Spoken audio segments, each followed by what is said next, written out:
Funding for this program is provided by Bruce Foods Corporation, makers of the complete line of Cajun King seafood seasoning mixes and other distinctive Louisiana-style food products.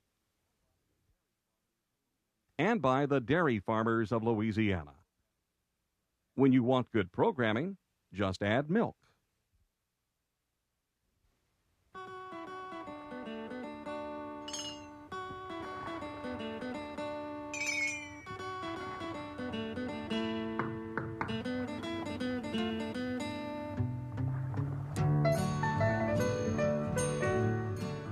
Louisiana. Hi, I'm Chef John Folse, welcoming you to the bayous of South Louisiana. Today, Cajun and Creole cooking holds a prime spot in the world of international cuisine, and I would love for you to know a little bit about it.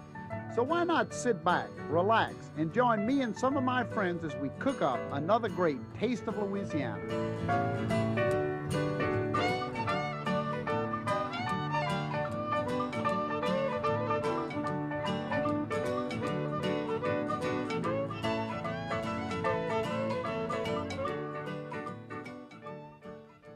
Hello, y'all, and welcome to Taste of Louisiana. I'm Chef John Folse, and boy, are things wild in the kitchen today.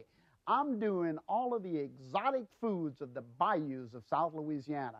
Yeah, all the things that you think of as wild and scary coming out of the swamplands. Alligator, venison, turtle, all of those wonderful things out of the swamplands in bayou country of South Louisiana. That's what we're going to be doing in the kitchen today. Now, you know, people are really confused about what is the swamplands or what a bayou. Take a look at this. This is Rockefeller Refuge. Yep, part of the swamplands of our great state. And alligators are everywhere. You see how tame this little rascal is. He comes right up to the boat and takes a piece of meat from one of the fishermen. Egrets and all those other great wildlife birds of the swamplands. Here you see a swamp tour coming down one of the little bayous, or the little sloughs, I guess. And look how nice this is. You normally think of the swamplands as something dark and dreary, but look at this. Just beautiful. In the springtime, the great flowers and all marshland flowers and plants are just so beautiful to look at. These alligators, well, we actually produce about 500,000 pounds of alligator meat to ship all over the world. These alligators will get anywhere from 50 to 350 pounds each. Imagine having to wrestle or tackle one of those for a bayou kitchen. Well, we do it all the time, and that's some of the things we're going to talk about today. Well, you can imagine when the Cajuns arrived in the swamplands between 1755 and 1785, they must have thought of those swamplands as a dreary place to live. But imagine the utopia that they found, with the swamps teeming with seafoods and wild game, and yes, a lot of exotic things that they may not have seen anywhere before, especially in France and Nova Scotia, where they had come from. So a couple of things that we're going to do today is turtle. I definitely want to do turtle because we have a lot of different species of turtle in Louisiana. I want to do a great venison sausage because sausage making is so important to us in South Louisiana. And then I'm going to even do a little frog legs dish with a good friend of mine who's going to come to visit in the kitchen a little bit later, Alligator Annie Miller. She's one of the great ladies of the swamplands of Louisiana. She actually gives alligator tours and swamp tours all through the bayous like we just looked at a couple seconds ago. So the first thing I want to do for you today is the turtle soup. Now, people will actually come into New Orleans from millions of miles away to just grab a big bowl of that great turtle soup of some of the great restaurants of New Orleans. But we've been creating this dish in the bayous for years and years and years.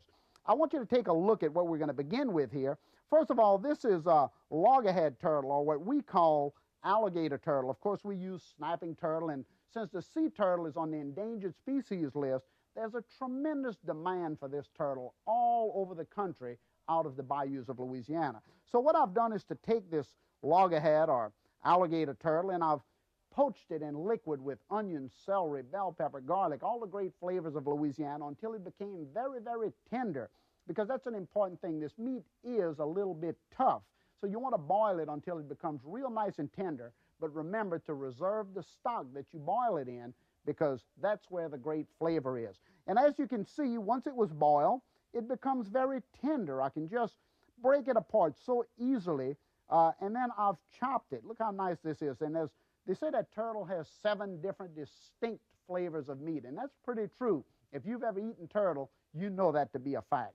So what I've done is I've chopped all of this great turtle meat up. I'm going to move this out of the way because we want to start this nice turtle soup. Of course, there's a lot of dishes using turtle in the swamplands of Louisiana. Things like turtle sauce piquant just comes to mind quickly. The great turtle dish, very hearty, served over rice. Into this pot, as you can see, I've started the Cajun dark brown roux, and you've seen me do the roux countless times. And of course, the roux is equal parts of oil and flour. And what I'm going to put into the roux is, of course, all of the flavorings of Louisiana cooking. We're going to put a little bit of the onions, naturally some of the celery. Again, we're looking for the hearty flavors because we're using exotic meats. We're using meats that have a tremendous amount of flavor, but at the same time, the Cajuns eating this meat every day of the week wanted to just add a little spice, a little flavor to it that was out of the ordinary. So thus, a lot of great fresh seasonings down into the pot. Onions, celery, that was green bell pepper, and of course now, a little garlic. We love garlic, so we'll put a little bit of it down in there. And stir all of that around, and then the turtle itself. Oh, absolutely. All this great chopped turtle.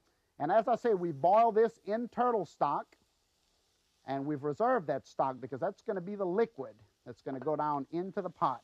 This is a turtle soup. Let me get a couple pieces of nice bay leaf to put in here. This is a turtle soup, and we want it to be, we don't want the sauce to be too thick. Actually, it's got to be, I guess the consistency of a little thicker than a consomme. That's about the texture or the style that we're looking for in the pot today. Okay, once all of these great seasonings marry together with the turtle, we're going to start to spice it. Now, in Louisiana, we spice it with a lot of different things. Of course, the Creoles in New Orleans add their own flavors, but this is one dish that requires a lot of different flavorings into the pot. First of all, a little allspice.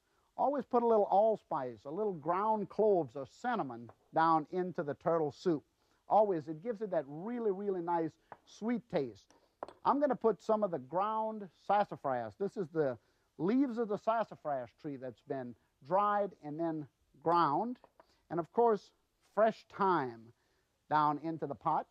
And here's some of the fresh sassafras leaves. I'm going to put a couple of those. Sassafras is the flavor of thyme. So if you can't find it in your area, don't worry about it. Just use a little bit thyme. Right down into the pot. We'll stir that around nicely. And then the turtle stock, all that great turtle stock that I've saved from boiling the turtle meat. And you want to remember to reserve all of the stocks that you cook meat in and just put in little ice cube trays or put it in plastic bags in the freezer, and you will always have a nice stock of any kind to cook your dishes. Let me fire this old pot up. This is, I guess about a 10-quart or so black iron pot. Look how that roux just comes together nicely with the stock. And I'll continue to just stir this until all the roux is dissolved into the black iron Dutch oven. And you can see how the color is just coming together nicely. You can see the bay leaves and all of that. Now, what about the color? Of course, we want this dish to look really nice, so we're going to put some of the red bell pepper. We're going to put some of the green onions. Oh, got to have a lot of that fresh green onions and parsley. And then the normal seasonings that you think of, a little touch of Louisiana hot sauce and a little bit Worcestershire sauce, always into the turtle soup of Louisiana. A little Worcestershire sauce into this. Now, normally this dish would have been flavored right toward the end with sherry, nice cooking sherry into the soup. However, there's a lot of variations, and one variation that I want to use today is a wine that we make, and the Cajuns have been making for a long time, and it's muscadine wine, that little bitty grape that grows wild all over the bayous. We actually make a wine with the muscadine. It's a nice red wine, very nice and sweet, and a lot like sherry. And you can see I'm using an old cow horn measuring cup. Oh, I tell you what, us Cajuns were something else, huh? I wish you could smell this as the muscadine wine hits the classical turtle soup of the bayous of Louisiana. And many, many different turtles can be used to make this soup also. Now again, I'll put a little touch of carrots into it, a little bit fresh tomato right toward the end, and then some of the tomato sauce or tomato paste. Any of the tomato products will be really nice into the dish. There's no rules or regulations, again, as to which one you ought to use. Just a little touch of the tomato product. And then remember to keep adding the turtle stock, or you can use chicken stock or fish stock, whatever you would like. And there's a lot of restaurants in the country that actually make mock turtle soups. I don't know why, because turtle is so easy to find today. But mock turtle soup is found all over the country using oxtail or using any little stew meat on bones to pass by, I guess, and fake a dish that's so easy to do. And I'll tell you, I recommend making sure that they're using only true turtle meat in the turtle soups all over the country today. It's very easy to find. So this is basically the soup itself, and we're going to let this sit and simmer for about a half hour or so, because you want to remember the turtle is already nice and tender, and so is the stock, all flavorful. So we don't have to sit here and cook. Let me lower this fire. We don't have to sit and cook this as long as you would normally think of having to cook a turtle soup. Oh, boy, I tell you, this is some heavy. You need friends to help with these black iron Dutch ovens. I'll let this just continue to cook here as I move that out of the way. Okay, the next dish we want to do, move all this mess out of the way so we could cook. The next dish I want to do is a dish that is very, very typical again in Louisiana, and that is sausages. We do a lot of different sausages in Louisiana cooking, and the sausage that I want to do today is a sausage recipe that's been given to me. It's been handed down from generation to generation, and it's a venison sausage. And I want to show you this nice bowl. Look at this old wooden bowl here. This bowl must be itself a couple hundred years old. And what I'm going to make today is the venison sausage. I'm going to use a hog casing, and it's very important to remember that there's a lot of different casings to use when you make sausage. Hog is probably the casing that's the easiest to find. However, there's lamb casing, there's sheep casing, which is used in most country sausages, and the beef casing, which is a lot heavier, is used in some of your heavier sausages like andouille. But hog casing is the easiest to find. And what I'm doing here is making a venison sausage. I'm using a nice roast of venison that's been ground, and I'm going to mix it with pork because there's not very much natural fat, as you can see, in this meat. It's a very, very lean meat. So we don't want to have a dry sausage, so we add pork to it. So that's why I'm using pork fat down into the dish. Now, equal parts of venison, ground venison, pork, and I'm adding about 10% pork fat to give it that nice flavor. You have to use your hands when making sausage. Remember that. Get amongst that meat, as we say. Just get on in and mix it all together. And what kind of flavorings would we use for the sausages in Louisiana? Well, that, again, is as many recipes as sausage makers. But I can tell you one thing. We would always begin with a little bit onion. We definitely put some celery. We have to put a lot of garlic. We even make sausages that's called garlic sausage. A lot of garlic into it. Of course, green onions, because we want the color into the dish. Green onions, some red bell pepper. And then I'm going to put all of the spices that I would normally put in my sausage making. I'm going to put ground sage. Have to have a little sage in it. You can put caraway seeds. And caraway will give it a nice flavor. And then again, some of the ground sassafras. Definitely some of the ground sassafras into the dish. Now I'll continue to mix this around so it's flavored nicely. And then for flavoring, of course, again, for seasoning, salts and peppers. Let me put some nice salt in here. You can see how it gets really all over your hands, but hey, that's important. You have to mix the seasoning into the sausage well. Again, all through here, just like that. And once this is done and all mixed, you should always put a little ice water in it, too, to keep the fat together. I'll move this out because I have some already done. Now, I want you to look at this. This is a home-style, believe it or not, home-style sausage stuffer. And I've got the hog casing on the stuffer, and I've run the sausage through the small die cut. We want to have the small die right here to run the sausage through. And then as it feeds through, you just can link it, if you would like, by pinching and turning it into 6-inch links. And that's exactly what I've done, and you can see that I have quite a few sausages here. These are little link sausages. These are some of the venison sausages that we've already smoked, and this is a seasoned Cajun sausage called chorizo. It's got all the fresh flavorings in, and it's half pork and half venison. So, but we make sausages with all kind of things, and I want to show you a platter of this great sausage, already done. You take a look at this, if you will. Look at these beautiful venison sausages, already nice and browned with all the great flavors. And, of course, the caramelized onions just sauteed in their own sauce.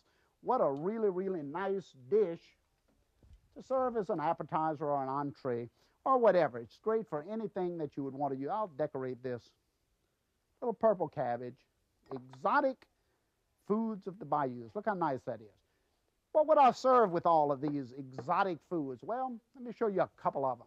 Here's a great rabbit dish, another exotic food of the bayou. And what I've done is taken the rabbit legs and stuffed it with exotic vegetables. I've gone ahead and put, wild mushrooms in here, a little andouille, another smoked sausage, to give it really good flavor. And then we broil it in the oven for just a couple minutes. Really, really a great, great dish. And you can even serve a little sausage with this. And then, this is a salad, a marinated shrimp salad. This is shrimp, tomatoes, this is crawfish, all of the great seafoods of the bayous. Again, exotic foods of the bayou country, all marinated in red wine vinegar and a little olive oil or whatever oil you would like. Let it marinate for about a day or so to pick up all of those great flavors, and what a nice appetizer or salad, either one. Now, one of my favorite, this is a dessert. Take a look at this. Talk about exotic. This is a dessert right out of the bayous, and this is a persimmon and muscadine pie. And this pie has been cooked in a nice caramel custard, and then once it's been cooked, all the flavors of the muscadines and all of the flavors of the persimmons have all come together into the pie to really flavor it. Even though it's typical of pies that are made all over the country, imagine the exotic flavor of persimmons and muscadines into a pie. Just a really, really great, great flavors here. Sausage making, one of my favorite things. You know, one of the great things about sausages are that one of the first cookbooks ever written back in 228 AD was a book on sausages. And it's hard to find a good book on sausages today, but I know there's some out there. So look for good sausage books. They're very easy to make. And buy yourself, you don't have to get something this fancy. Just get one of the old presses or a cow horn to make great sausage. Absolutely no problem whatsoever. Well, the turtle soup is cooking, sausages are made, and I've got a great friend that's coming on in the kitchen to visit with us right now. Alligator Annie Miller, come on in. I see you. John, it's been How a you long doing, sweetheart? Good to how see are you. ya? Great to see you. You look fantastic, And huh? Look at the spread he's got up here, my stars. How you like this? You know what this is? Huh? Turtle soup. Can I have a taste? Hey, this is turtle soup. Hey, you can taste it, but I tell you what, we'll taste it together. Look how nice that is. Isn't that great? That's lovely. And we're going to flavor that in just a second with a couple other little bitty things. Good. You know, I know that you have been doing swamp tours in Louisiana for many years. How long have you actually been doing swamp tours? Oh, it seems like it's forever.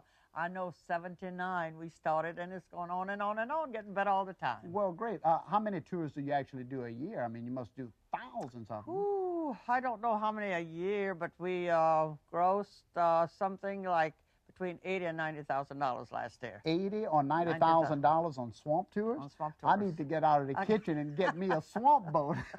It's fun. It's great fun. Where do the people come from? I mean, it must be really Well, interesting. I'll tell you, they come from all over the United States and different countries. Foreign countries like England, Japan, Germany, Italy, you'd be surprised. And you know, I know that I've seen a picture of you actually feeding a giant alligator jumping up on the side of the boat. And I saw another very, very interesting picture of you holding an albino alligator, but someone told me that Alligators are very special animals, that they're almost like little submarines. They're so well contained, and at the same time, the sex of the alligator is determined by the temperature that the eggs hatch. That's right. Tell You me a heard little bit right. about You that. certainly did. Well, for one thing, the alligators have 2 eyelids, but then they also have a third transparent eyelid. They'll slide from the inner corner of the eye to the outer corner. They'll protect his eyes when he's underwater. He has flaps on his nose, flaps on his ears, even his throat. He's like a regular little submarine. You actually call alligators up to the boat. Can you tell the difference in them? All alligators look alike to me. How can you tell the difference? Oh, they're different though. We find them in different places, and then there might be different sizes. Some might have a little nick here, a little nick there. You know, different things. A little piece of his tail off, that kind of stuff. So you can call them by name, and they'll actually come to the boat. They'll come to the boat. That Well, I'll show you. It's been a long time since you've been there. You come over, John. We'll show you. I'm going to definitely do it. You know, last time I was at your house, you did some wonderful frog legs for me.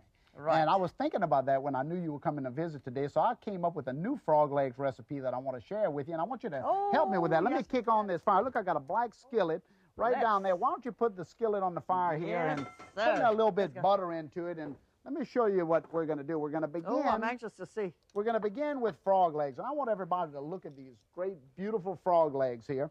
This is the frog legs that we find all over the Bayou country, and you know, we even have a frog festival in Louisiana, in Rain, the Rain Frog Festival. There's a frog racing contest and all of that, but there's an eating contest, and it's a very special eating contest.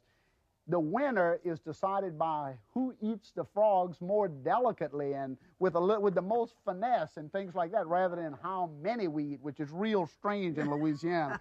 But anyway, we're beginning here with the bullfrog. I've got 4, and look at the size of these frog legs. Now, they're beautiful. I know what everybody's thinking out there. They're thinking, where did these gigantic frog legs come from? But this is normal in Louisiana swamplands. Yes, it is. This is no Cajun worth his salt would eat frog legs any smaller than this. They'd send them back to the woods. So what we're going to do with this, I'm going to take them, and let me make sure this fire is nice and hot here. Now, what we've done is put a little buttery flavored oil into the saute pan, and let's season them up just a little bit. Little salt and a little pepper. That's about what you did, except you put them in a little yellow corn flour last time, and you deep fried them. They were just fantastic. I'm anxious to find out how you do this. Well, what we're going to do is dust them in a little flour, and the important thing is that we don't want to put too much flour onto them. We want to just put enough flour because to coat it. We don't want to put so much that it actually, you know, cakes the outside. I don't like a lot of breading on flour. You know what I mean? I don't either. This is just absolutely fantastic. And we're going to continue to bread them here. And then into the skillet. Now, as we put them down into the skillet, they're going to start to cook quickly on one side. And this is just like white meat of chicken. So the important thing is that we don't want to overcook. We don't want to overcook these frog legs. We want them to cook very, very slowly and retain that natural moisture right on the inside. Right. And, you know, a lot of people think that the swamplands of Louisiana are, you know, a dreadful place. They think it's a real dark and horrible place to go into. And yet we in South Louisiana love the swamplands. We know how beautiful they are. People come from all over the world to see the swamplands, and the Cajuns have been living there for almost 200 years. What's your impression of the swamp? Tell me what it looks like to you. I think it's gorgeous. This is a beautiful place with flowers and trees and wild animals and, just everything. And it's not black and dreary either. It's a wonderful place. I feel more at home, more at peace there than I would on a street in New Orleans, for instance. Well, you know, what's the impression of the people coming from France and Germany and all over the world when they see the swamps for the first time? They love it. They're very impressed, and it's not at all like what they imagined it would be. Well, I can imagine that it would be very, very interesting to see it for the first time. Now the frog legs are starting to saute. We don't want to brown them too much. The dish that I'm going to make today, Annie, is called Frog Legs Demi Bordelaise. This is an old Bordelaise sauce of the city of New Orleans, which was basically like the Moniere sauce, where you would squeeze lemon juice into the dish to pick up the flour to make just a little sauce of the miller's wife, the Moniere sauce. So that's what we're doing today. And you know, there must be 100 different recipes for frog legs in Louisiana, but this is one that I know you're going to like a lot right here. Oh, yes, I know. When did you find out that you could call alligators to come to a boat. That intrigues me. How did that happen? Well, I'll tell you, a long time ago, I followed my dad out into the swamps. He was getting alligators for zoos and for different things like that. And I was always with him, even hunted them for the hides.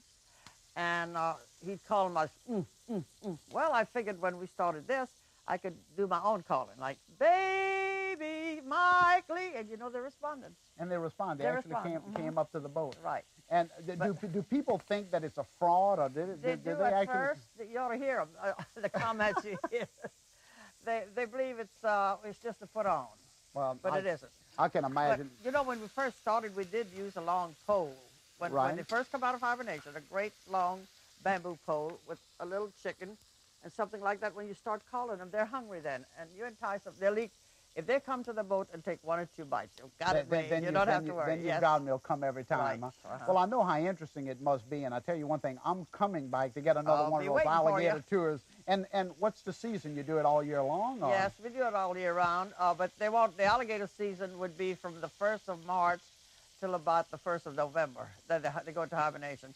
But if for anyone wanting to see the swamps, we can take them out just about any time. Well, the swamps in themselves are pretty enough for anybody wanting to see. So I would encourage anyone to come to the bayous of Louisiana to get a look at the great swamps and also to see Annie. Now, let's finish this quickly. Okay. I'm going to put some persimmons down into it right here. Persimmons and frog legs, that's a new one. Persimmons and frog legs, then a little bit lemon juice, like that.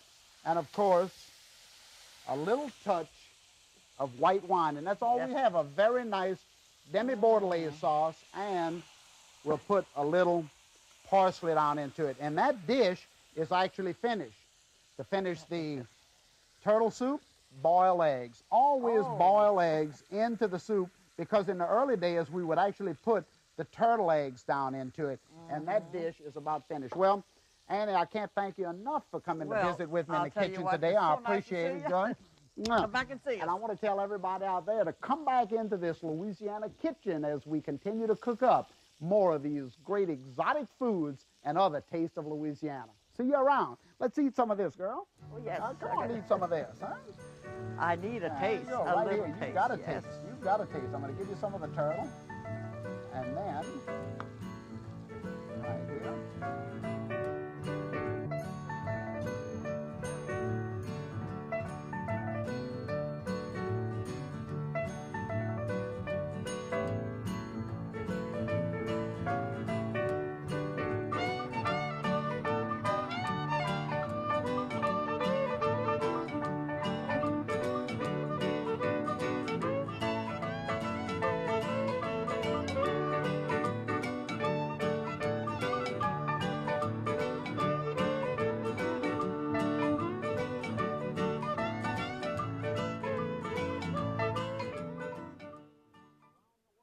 Funding for this program was provided by Bruce Foods Corporation, makers of Bruce's Yams and other distinctive Louisiana-style food products.